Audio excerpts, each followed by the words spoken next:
Good day to me indeed. Hello, hello, hello. Got notifications? Crazy. Crazy. What it do, what it do, what it do, what it do.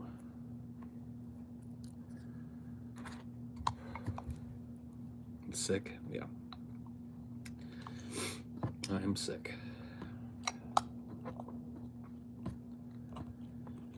I've been sick since, so I started getting sick Tuesday,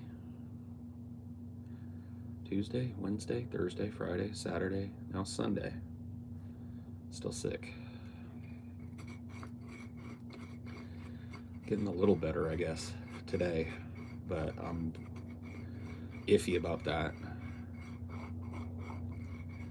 because Friday I was feeling better. Like Friday when I did the onion nuggets with Scotty, I woke up that day feeling better. Thanks, Jersey. And whoever else gave the Cloud Massacre, of course, the 99 cents. What a guy.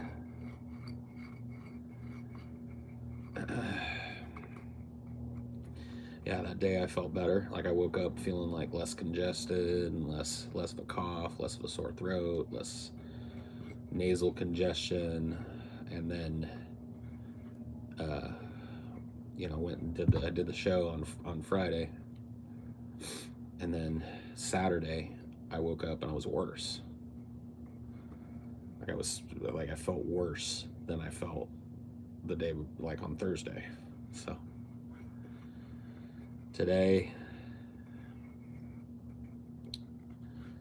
a little better. Yeah, just a cold. Yeah, just a cold, maybe mixed with some allergies. Both me and Amelia have been down with it.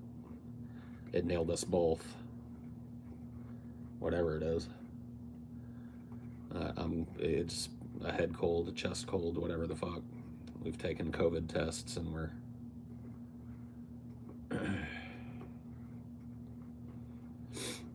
go check out Jareth's Twitter. Help out if you can.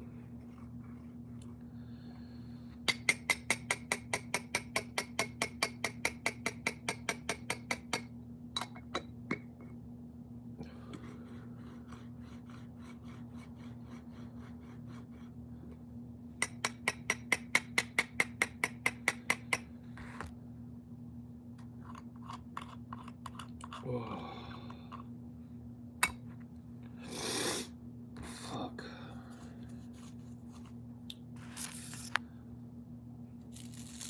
This will be the first weed I've tried to smoke in a couple of days. We'll see how it works. See if this is a good idea or a bad idea. Dude, can somebody look up a strain for me and tell me if it's indica or sativa or a hybrid?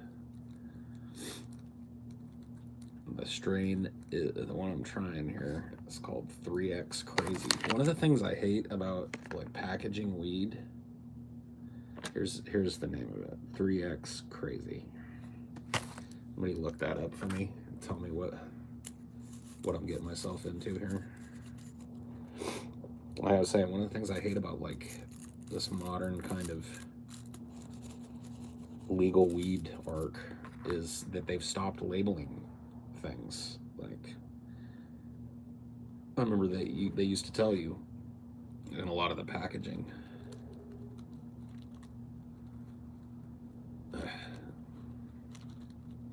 indica heavy.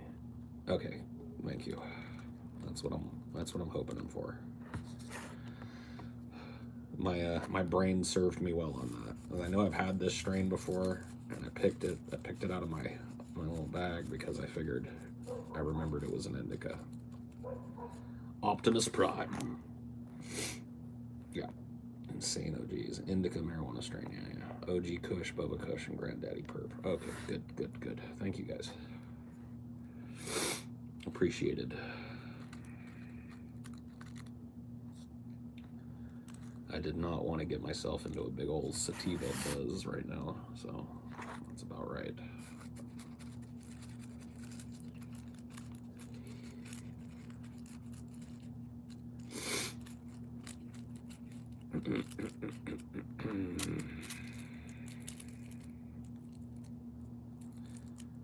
I guess I smoked a little bit yesterday, too. I don't remember much about yesterday.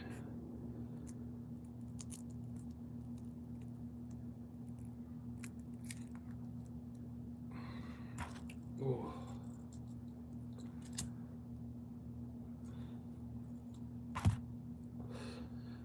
I haven't been this sick in years. It has been literal years since I've been as sick as I am right now. Probably since I left my tech support job. I don't think I've been this sick. Yeah, yesterday was just like horrible for both of us. I can tell me and Amelia have the same shit because we feel pretty much the same every day. Like, we started coming down with it at the same time. It got worse at the same time. It started to get better at the same time. Our symptoms are exactly the same. We got a cough, runny nose, stuffed up sinuses, and all kinds of crazy bullshit.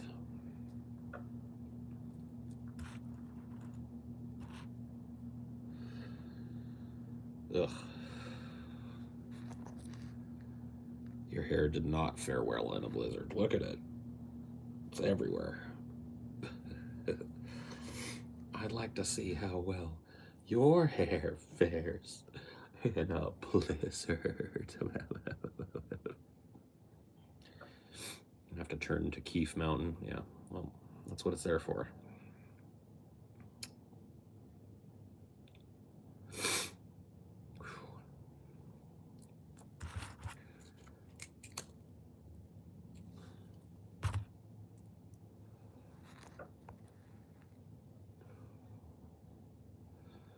What strain am I smoking? I just asked about it, bro. I like literally just asked everybody. There you go. I asked somebody to go look it up. I don't know why companies have stopped labeling that. There's such a fundamental difference between like an indica dominant and a sativa dominant. Paul, if you start an OnlyFans, Paul, you may or may not cure all disease. Oh,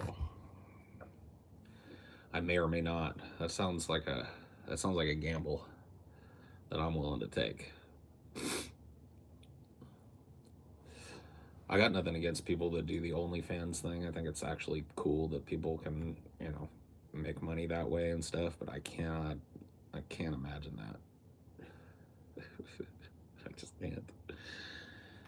I guess it wouldn't be something that would be very highly in demand from a guy like me anyway, but I just try and put myself in the headspace of somebody that's doing that, you know, and it's just, I don't think I could hang.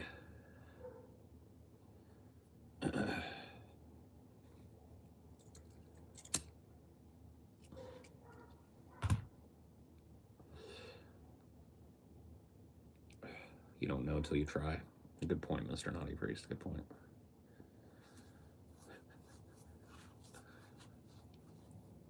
Only trolls.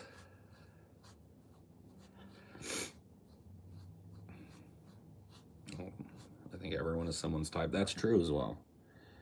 That's true as well. I just don't feel like I feel like OnlyFans probably has like a type. Maybe I'm wrong. See, I don't look at it either. Like, I'm not a big like personalized porn thing, I guess. This guy like you doing lewds, most of them are just on Patreon instead of OnlyFans. Oh yeah? That's interesting.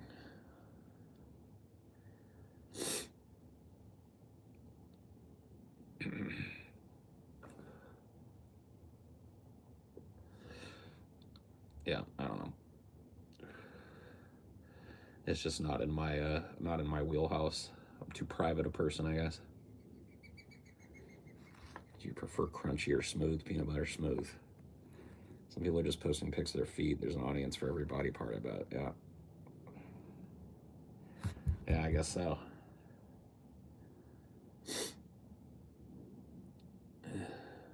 It's a crazy world.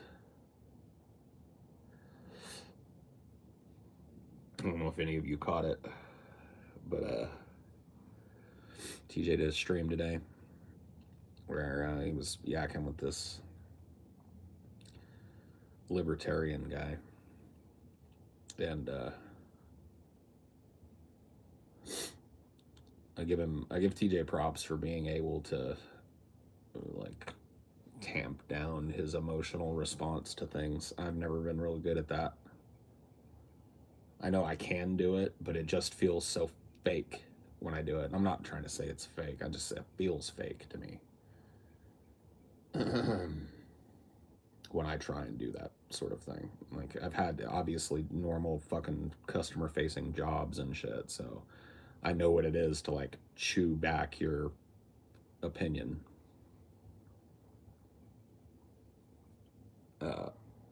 Maybe not chew back your opinion, but chew back your reaction. And I just feel like maybe that's why I have such a hard time with it at this point in my life. Maybe I've just done too much of that. You know, maybe I've spent too much of my life chewing back what I had to say to people because I was getting paid to do it, you know. And now I almost feel like because I'm getting paid to do the opposite, that there's just no fucking way, like no quarter, you know.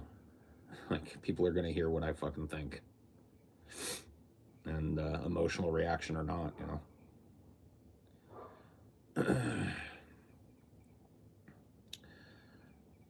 There's a real stigma. I think TJ was able to be chill because he used to think like that. That probably, you know. Hope you feel better to do. Starbucks in South Eugene just got unionized. First Starbucks in Oregon to do it. Hey, cool. Yeah, I've heard a bunch of Starbucks all over the country are starting to apply to join the Starbucks union, which is awesome. You know, that's just a very positive thing, and it's an example of a job. You know, I can really speak on the degradation of being employed by Starbucks over the last 20 years. I was hired January 1st of the year 2000 to work for the company as a barista, just as you know, that's basically the lowest level of employment in the company. And I worked for 8 years for Starbucks between 2000 and 2008. And then my ex-girlfriend Ashley worked for the company. Another one of my ex-girlfriends prior to my first marriage worked for the company. So I got to watch what happened with the company as it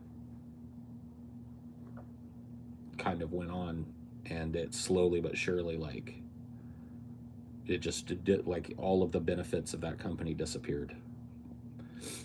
You know, I used to be really adamant with young people, you know, if I had cousins or family friends or whatever the hell, and they had somebody that was looking for a job, I was the first person to say, have them go apply at every Starbucks that they can and bug them until they get a job, because, you know, it's hard to get a better job than that. And I almost feel a little guilty because I funneled people into that job, you know, without really knowing at the time how much it had gotten worse. And so you can only take so much from people, you know. The truth of the matter is that on a Starbucks salary, I was able to buy my first home. I bought my, you know, not a big opulent house or anything. I bought a condo, but still I owned it, you know, outright. And I was able to do that on a Starbucks salary. Now that's a fucking joke. And that company was still raking in millions of dollars. You got to understand, Starbucks was like an insanely rich, fast-growing company while they were paying me well and giving me full health care and stock options and the whole nine, right?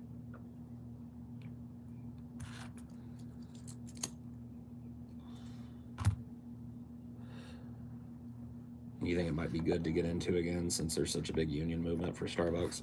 I mean, I really don't know how I would get into it other than to, you know, if I hear about a Starbucks that's local to me that I can get to and be around, I'd be happy to go walk the line with people, you know, and stuff like that. But beyond that, I really don't know other than just talking about it and general union advocacy. I don't know what else I could do, you know.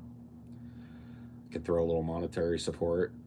I could go physically show up if there's one that I can get to that's within striking distance of me.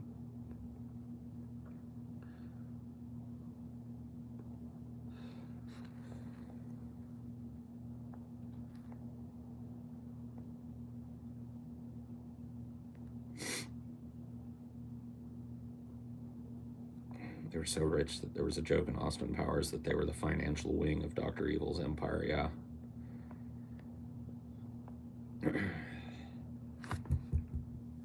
Yeah. I know I can get organizer training and shit. It's just the job that I have is a large time commitment. It requires not all of my time, but most. And so I have to be really careful about commitments that I make outside of that. It would have to be something that I could work into my normal kind of work.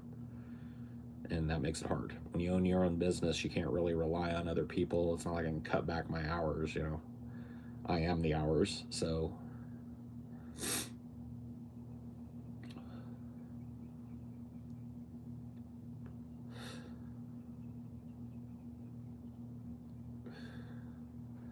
But yeah, I mean, I've got my ear to the ground, and you know, especially with Starbucks, you know, I'd almost I don't know if I'd be hesitant, but I'd be more hesitant to step into a labor dispute where I just had no idea what the conditions were. It matters to me that I'm able to talk to the people on the line, because that's one of the things that happens during union action. And you know, it's all part of contact theory, is that, you know, you stay on the line with people, you have nothing to do but talk. You have nothing to do but meet people and hear people's stories and commiserate. And as such, I feel like I would be uniquely positioned, you know, compared to just an average Joe, to commiserate with Starbucks people. I worked there a long fucking time. And I can speak uniquely to how much has been taken from them as well. You know, I'm uniquely positioned as a person that was hired during the ascendancy of Starbucks to talk about how well they used to treat their employees and how slowly but surely they've removed all of that. Line work is the bane of my existence. I just want to stay in my swamp and wash dishes. Yeah. Union activity is a good way to move people left. It gets different types of people to interact. Yes.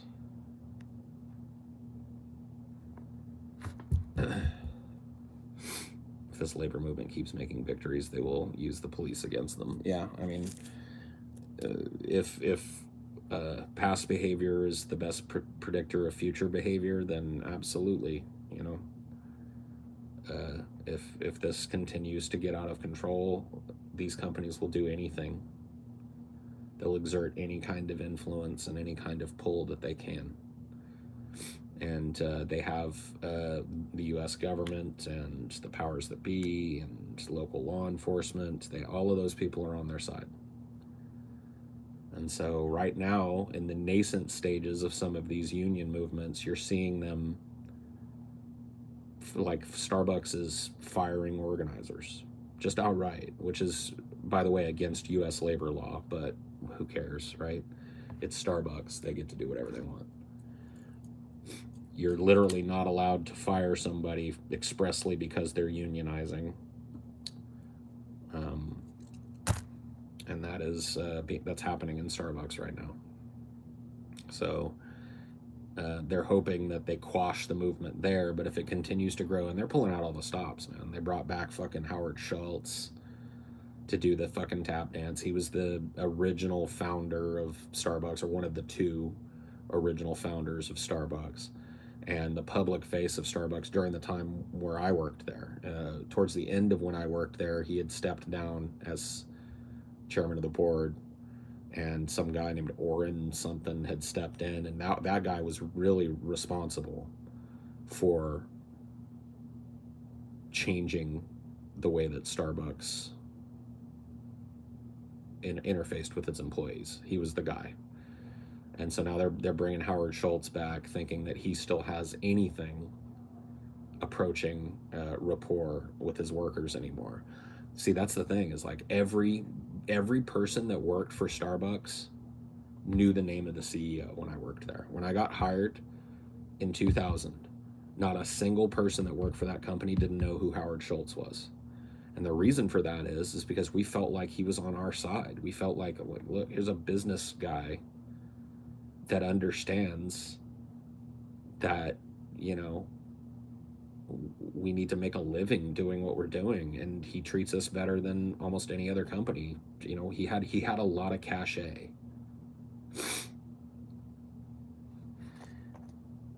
Ugh, get out of here.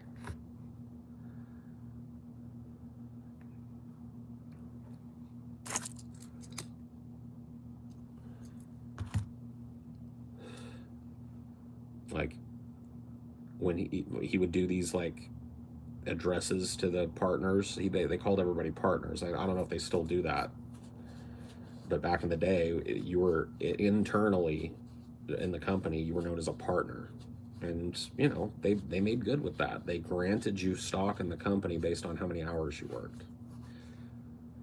So you know, that's they could actually back up that rhetoric. And now, you know, nobody cares anymore, because he's abused people. He's abused the trust of the people that work for him so much that, you know, this last ditch effort, having him come back and do a little union busting, it's just not gonna work this time. But I remember back in the like 2004, 2005, the industrial workers of the world were sniffing around doing demonstrations and handing out pamphlets and stuff in front of our store, and we had to have like a little store meeting about unionization and the downsides of it and shit like that. And we were given, you know, people are not allowed to come in and protest, and if they're blocking the entrance, you can call the police and this, that, and the other. You know, and that was probably back in like 2006, 2005, somewhere in there.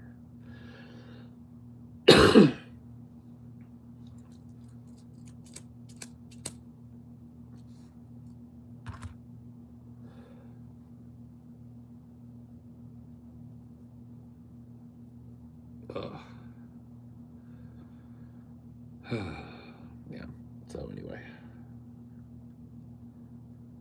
Blah.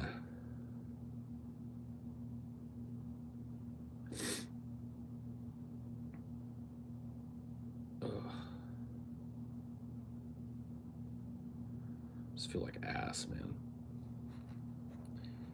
Total fucking ass.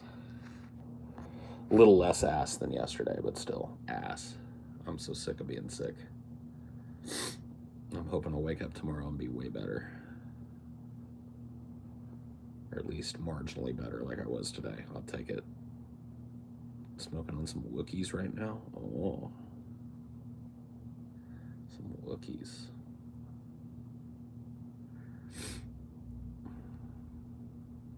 You gonna play Elden Ring? Probably not. Not my cup of tea.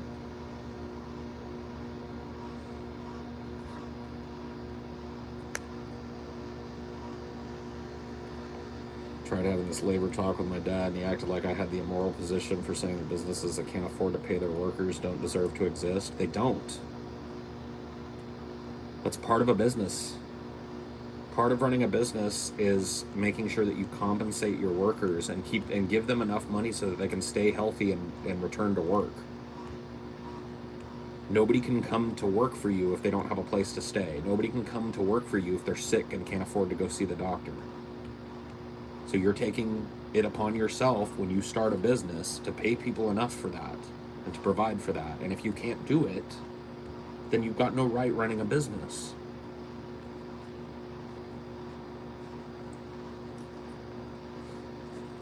businesses in America want to be treated like charities. Yeah.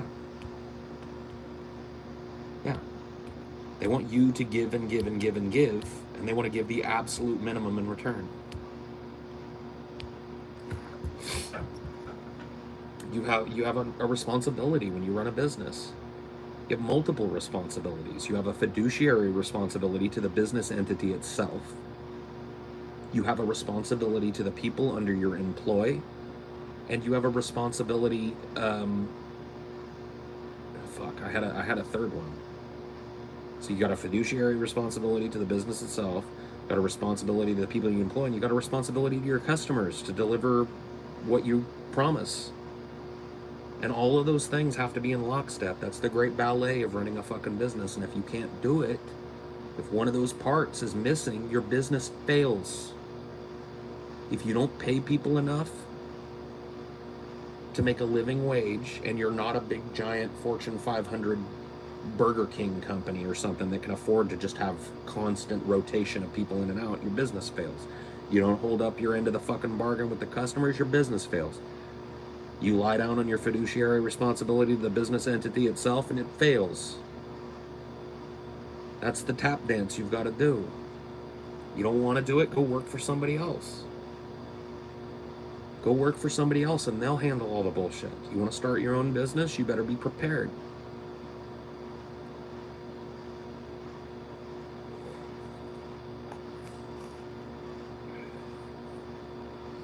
Yeah, I mean, there is a responsibility to the community as well, absolutely, that your business exists in.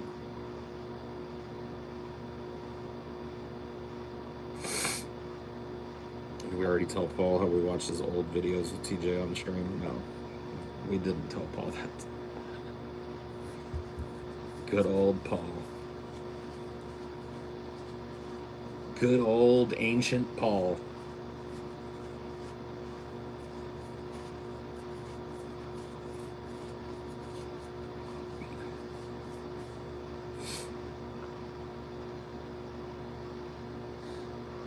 Ancient lore. The id super ego vid. Oh yeah, he loved that video. He used to pester me like every month to make the fucking follow-up to that video. He still talks about it. He'll still bring it up to me. He loved the id, man. I want cheese, yeah.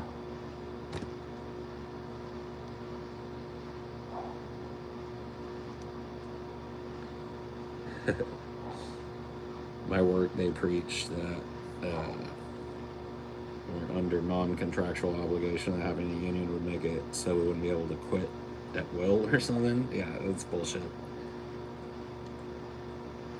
Really like the approach of Chris Smalls when it comes to meeting business executives and stuff. He doesn't bother with the suits. That's absolutely what you have to do. See, this is one of those things, man.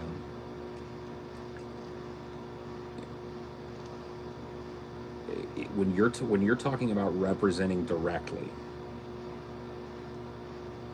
and you see politicians do this. You know when politicians will unbutton their shirt, take their tie off, and roll their sleeves up? What do you think that's about, right? That's about projecting a blue-collar aesthetic. And that's a negotiation tactic. If you're Chris Smalls and you show up to a meeting of business executives and lawyers dressed the way he dresses, you're letting them know, I'm not here to fucking play games with you. There's no question as to who he's there to represent.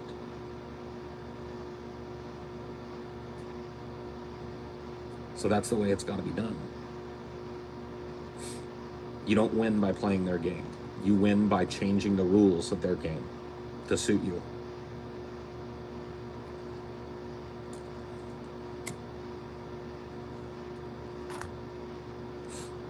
And that's all there is to it. But yeah, did you guys see a couple of days ago? We covered it on Onion Nuggets for those that caught that. A couple of days ago, Chris Smalls went on Tucker, and there were a bunch of fucking shitty ass shit libs that were just like, oh yeah, this ain't it, bro. This ain't a good look. Like, going on Tucker somehow legitimizes Tucker Carlson. Tucker Carlson is already fucking legitimized. And Christian Smalls went on there, didn't take the bait to turn it into a bash on liberals session, because you could tell, like, look, if you watch the clip, that's what fucking Tucker leads in with. It's like AOC bashing, a bunch of fucking boomer ass jokes and shit. And then he brings in Chris Smalls and goes directly into like, oh, how'd you feel when AOC just ditched you? He didn't take the bait. He was like, to be honest with you, nobody showed up.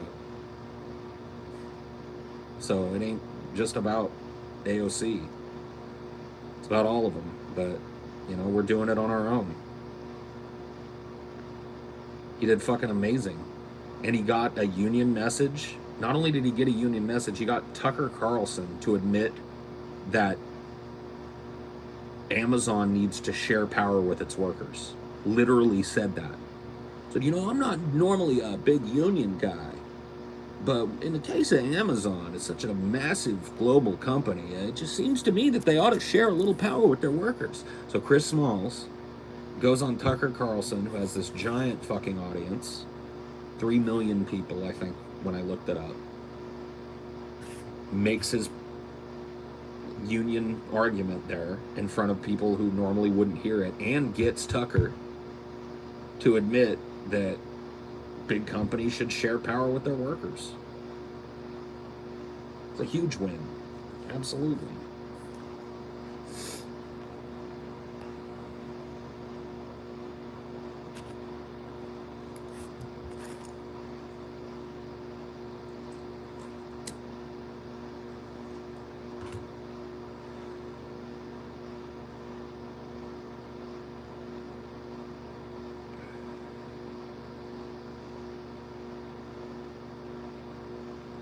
It's just fucking crazy, man. Oh.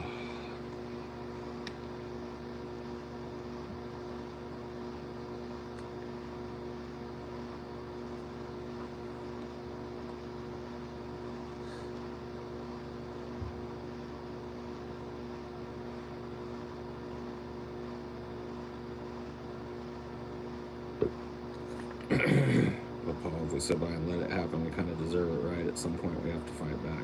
Huh? What do you think unionizing is? You reckon Joe Rogan will have him on? I mean, I wouldn't see why not. That seems like the type of guest that Joe Rogan would like having on. He's a giant media figure now. So, Joe is usually pretty good about having, you know, people of different...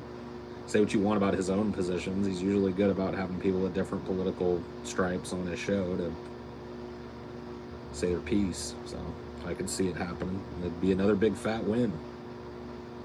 It's another 10 million fucking people that are hearing his message. You know what I mean? This idea, all of this shit is rooted in this partisan hackery shit that goes on, where everybody thinks that our job as leftists is no longer to convert people on the right. Those people are gone. Those people are outside of our reach. They're not worth engaging with. They're not worth talking to. They're not worth arguing with. All you do is ridicule, and they feel the same way. And as long as that paradigm is extant, we're in trouble. And when I say we, I just mean the average human being is in trouble. So, unionizing is all about reaching across the aisle, slowly, methodically, introducing the ideas to blue-collar people who are not stupid. Blue-collar people are not stupid. Blue-collar Republicans are not stupid. They're misinformed. That's different, right? And I recognize the fact that when it comes to like what I'm talking about, I'm not the guy, you know. I'm not the best guy to sit down in front of somebody and be diplomatic. But I can advocate for the places where I know that sort of thing happens. That's the labor space, the union meeting. That is where people of all different political stripes come together and argue for a common cause. It's where beautiful compromise happens. It's where people learn things about other people that normally they wouldn't have. This is all contact theory shit. It's all class consciousness shit. And that's where it happens.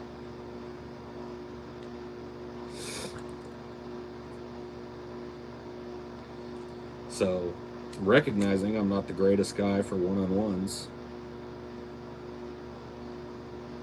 you know, what can I do? Well, I can advocate for unions.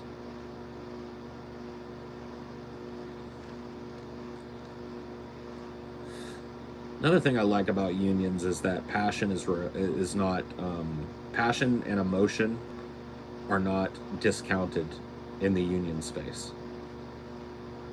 And that's something that I feel is a huge problem now. We were talking about it earlier. I was talking about TJ talking to that libertarian guy, and you know how I was impressed that TJ was able to kind of like keep his cool with that, because as I was sitting there, I just wanted to fucking scream, you know. And realizing that that's just a difference in constitution between TJ and I. He's a less emotional person than I am. But in the labor space, passion and emotion are right at home. They're welcome to the table.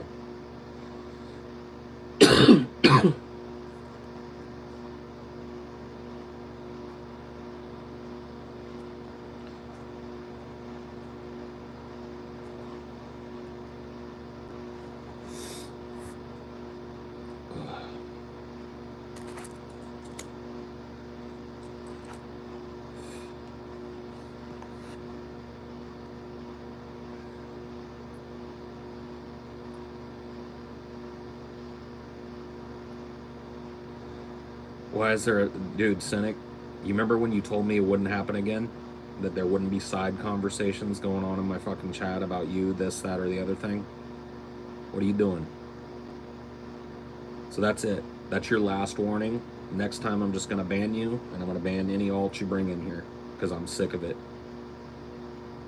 I give you way more latitude than I give the average person, because you've been around a long fucking time. You're not talking to me, though. You're not talking to me. You're talking about yourself. So that's it.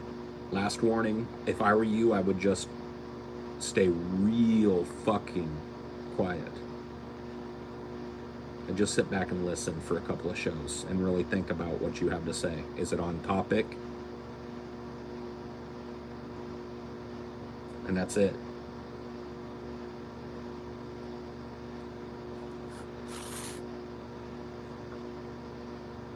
I have no patience. It's been every fucking show for the last 5 or 6 shows, and the attention-seeking shit, I'm just over it, bro.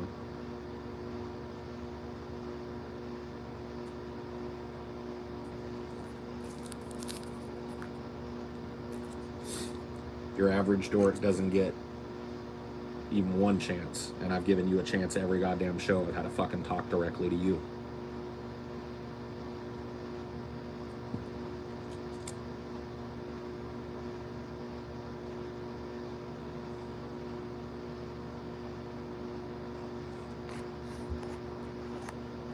Is it just me, or is there an abnormal amount of inane time wasting going on in the chat right now?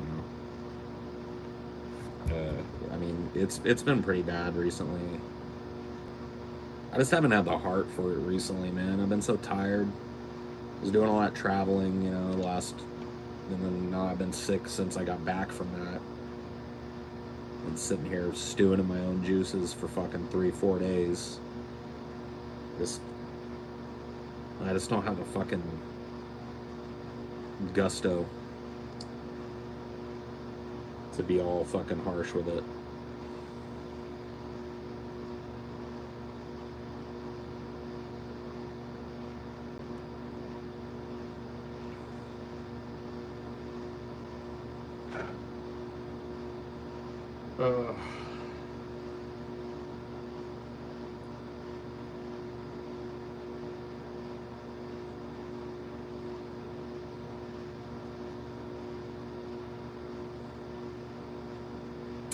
Sometimes lacking gusto can lead to a different type of good stream. Yeah, I don't know. I don't really place any expectations on these, you know. This is just kind of a place for me to dump my psyche out and interact with some of the people that watch me. And that's what it's always been. You know, I don't fret over viewership. I don't fret over being the big Mr. fucking Entertainment every goddamn time I come on and do it. I figure if you want to see me try harding, you watch my show. You know, that's a place where I try and be my best self.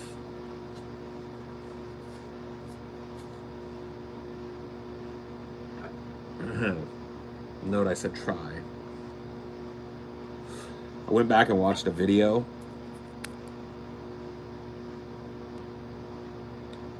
And man, I hated it. It was a video that we made. I can't even remember what show it was, but it was apparently a show that I pulled. I think it was Can We Fix It?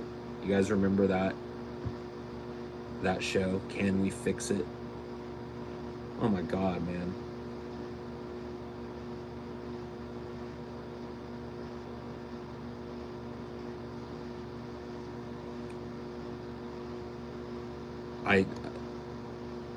It wasn't necessarily that I disagreed with the things that I was saying, but man, dude, I was just so fucking angry with TJ.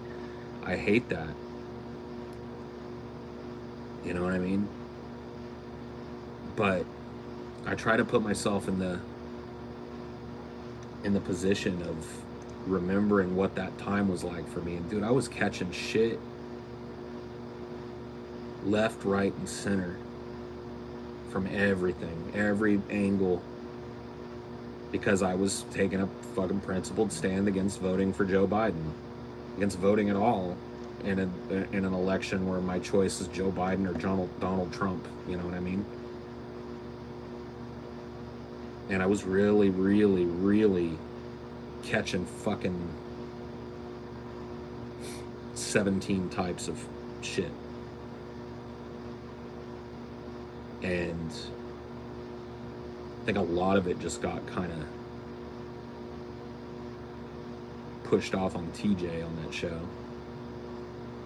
And I didn't like that, man.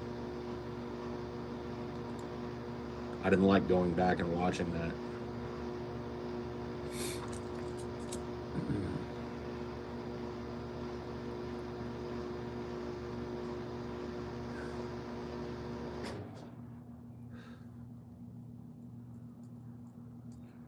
Yeah, it's prior to the election, pre-COVID and everything. Or maybe not pre-COVID, but pre-election for sure. Those are entertaining episodes from an audience perspective, though. Yeah. Oh man.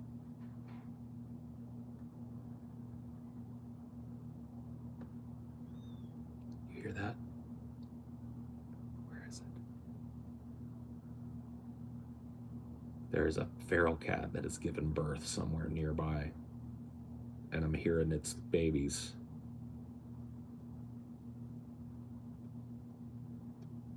Are they up in the roof?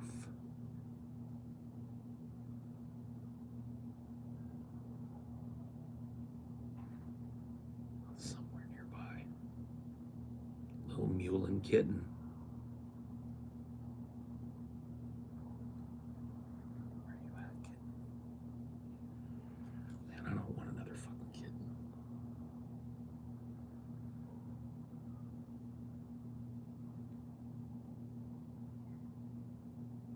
It's like a feral cat that's given birth. It's like, oh no.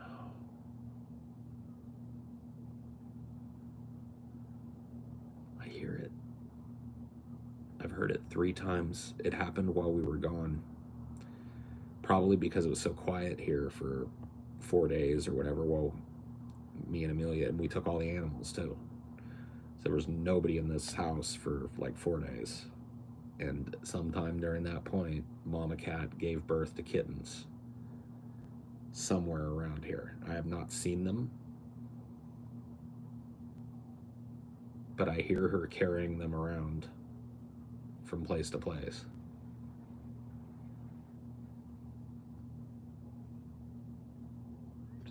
Just heard another one. I think they're maybe up on the roof, but the roof seems like an awful place. Unless they're up underneath something up there, maybe. Can you hear it?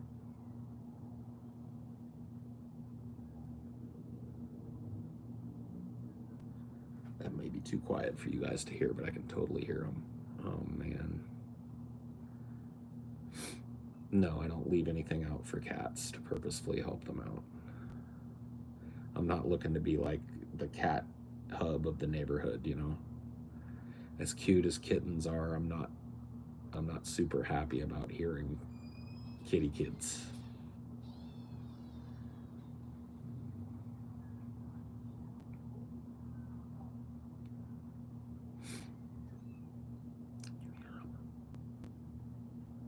There's at least two. Hear them. Are they in the walls? No.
They're in the attic.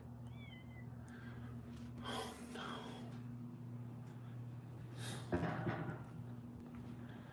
They're in the fucking attic. They're living in the attic.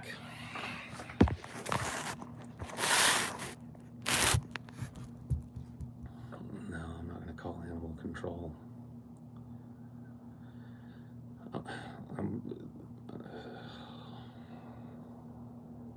Get a flashlight? No. I don't want to bother them. I don't want to chase the mom off and have them abandoned up there. They're in the fucking attic. There's a vent into the crawl. It's not even an attic. It's like a crawl space up there. There's like a vent, and their little fucking mews are coming out of that vent. So they're up in the roof.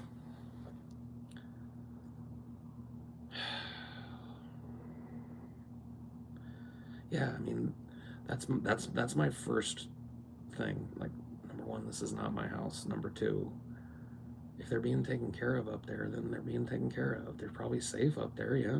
Safer than they would be down on the ground with coyotes and shit, right? No. If I call animal control, they're gonna go to the SPCA and they will all be put down. I'll have to look and see if there's a spay, neuter, and release program anywhere in the fucking valley if I want to do anything like go and get them. There's no way that I'm calling animal control. That's just a death sentence. So my first instinct is just let them nest up there. It's not like they're bothering us. We can't hear them or anything when we're inside. They're clearly in a little crawl space between the roof and the eave there. And I've been hearing them for days, so if mom wasn't taking care of them, they'd be dead. So they're clearly getting taken care of one way or the other. And then, yeah, they'll go on about their business, right?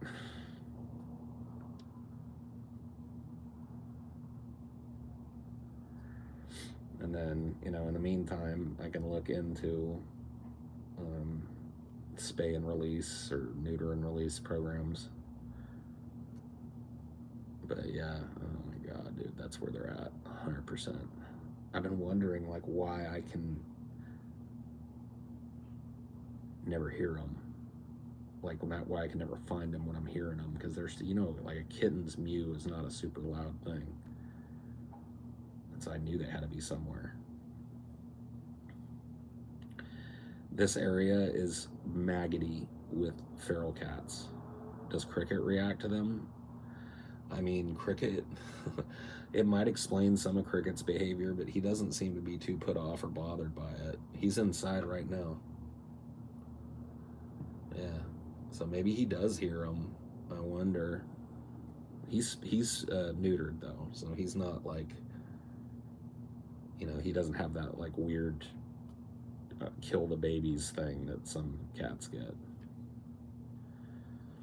Feral cats are a natural and important part of the ecosystem. I mean, to a certain extent, they are, but when they're living in like urban areas, they end up roadkill and starving because there's, you know, they have no natural predators. So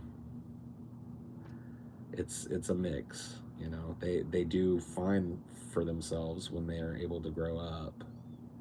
Oh my god, they're right up in there. I'm gonna have to call my fucking mom.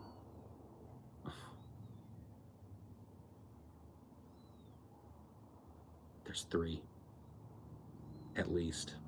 I just heard three from three different layers of space up there. There's three of them.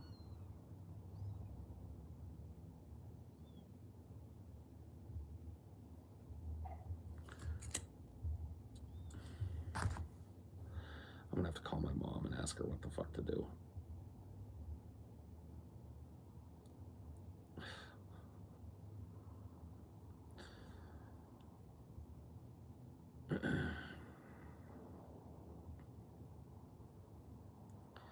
My cat had 10 babies when she had kittens. Jesus. There's at least three up there.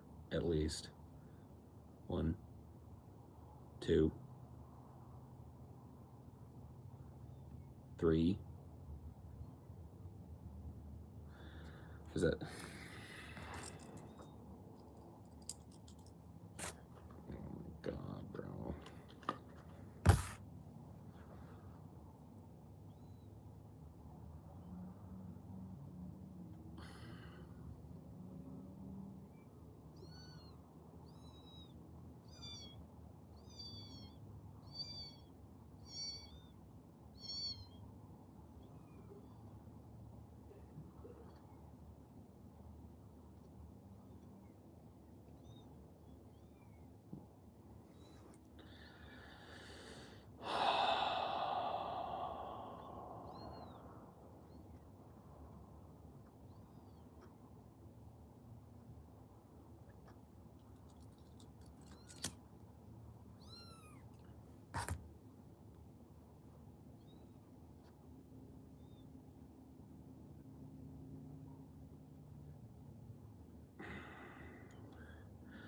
Oh yeah, a little bird my mom saved. He eventually left the nest, so as to what happened to him out in the world, who knows, but he got a good start.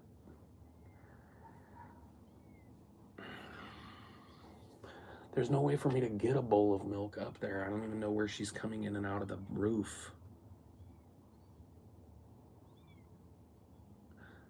She's not going in here. There's no way she can get up there. So she's climbing up on one of these fences and going in through something on the side of the house.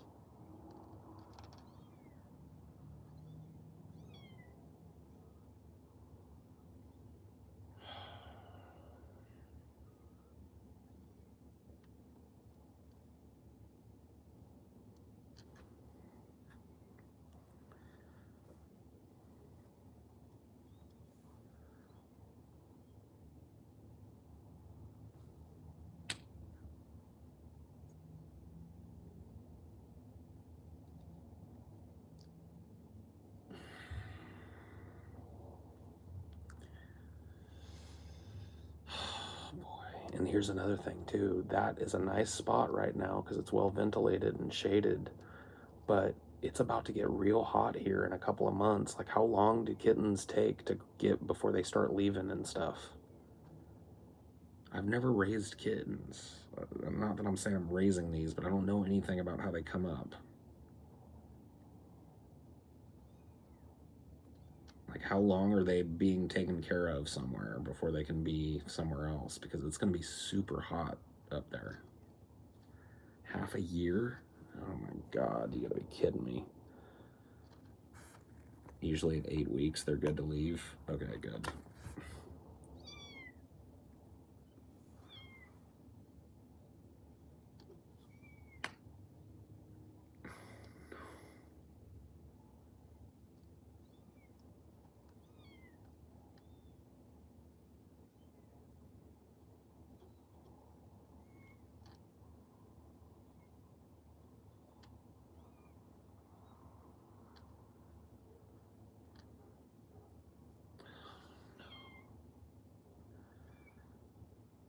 And like, what if something like the mom's a street cat? This is the type of shit I think about. Why am I whispering like they can hear me and understand it? Dude, if their mom's a street cat, what if she got hit? Now, then what? There's no reason to even think that. They're clearly being taken care of. They've been up there for days. Where's the father? I think the father, I saw him sleeping out front earlier. There's a cat we call Chonkers that lives over here. That's an outside cat with big old giant balls. That's some anxiety brain stuff. Yeah, tell me about it, man. Fucking story of my life. Everything. Dude, this is a little off topic, but it's to the...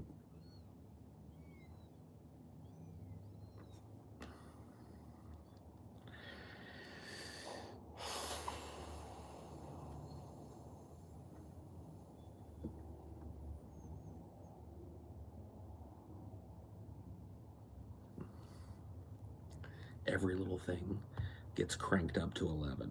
So every little happenstance, I think about the absolute worst case scenario. I can't just go like, oh yeah, it's fine. Oh yeah, there's at least 4 of them up there.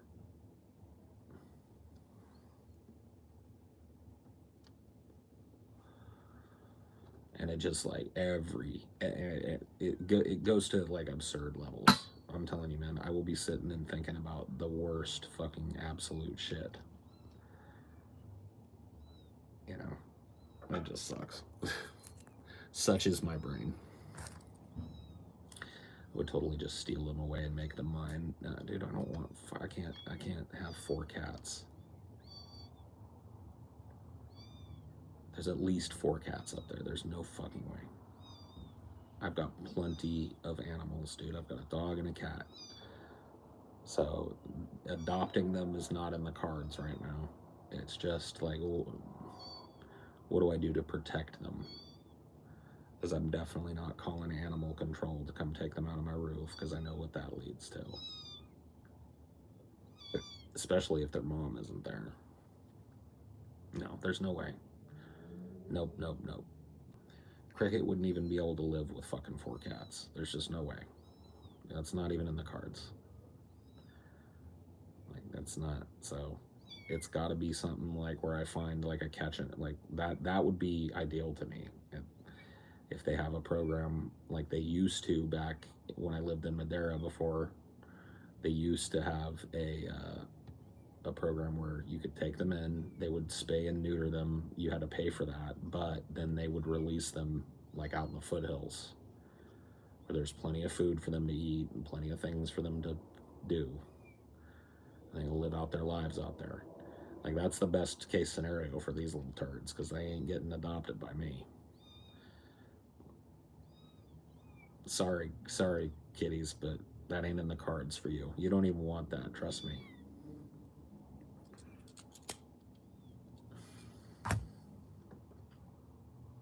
Oh, man.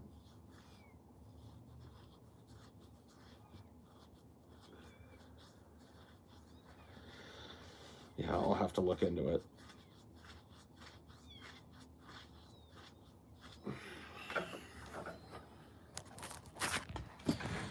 Just wondering, like, where she's getting in and out of. It's got to be like there.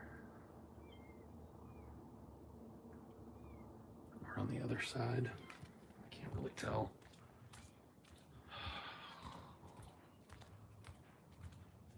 Bullshit.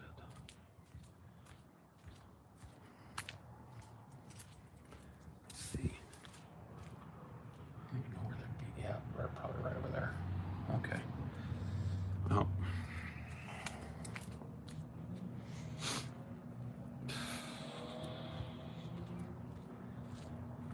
It's just my luck.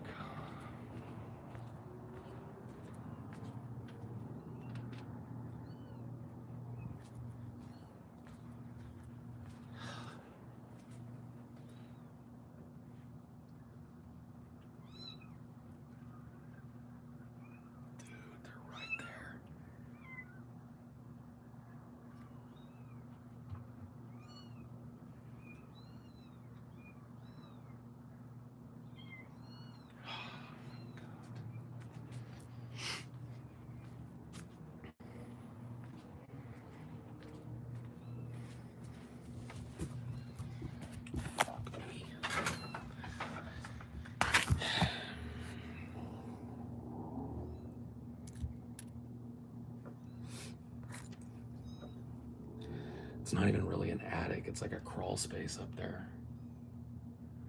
I don't even really know how Mom is getting in and out of there. But I've heard them over here before, so I know that's right in this area, which is this, like, I don't even know. It's not an attic. There's no room for an attic, so it's like a crawl space between the roof and the internal roof. And it's vented for some reason, so maybe there is some kind of access to it in the house. I don't fucking know. Oh my God.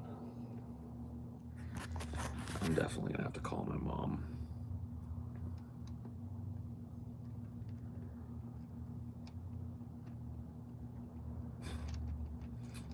This is definitely a mom moment. Mom, what do I do? There's like at least fucking 17 cats living in my attic. What do I do?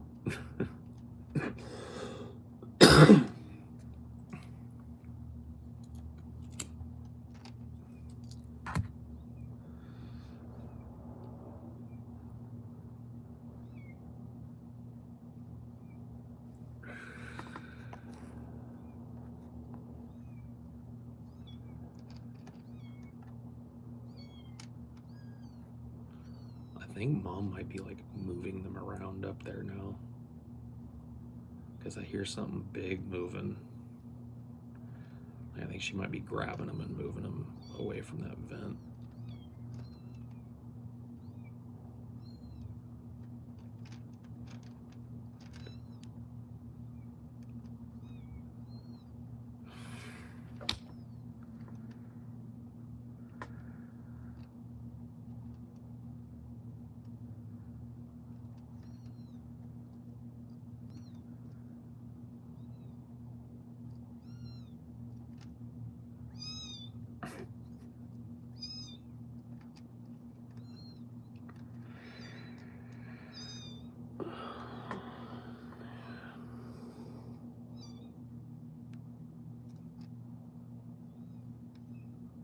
Shut up, dude.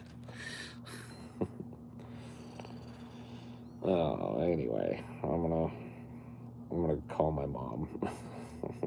Talk to you guys later.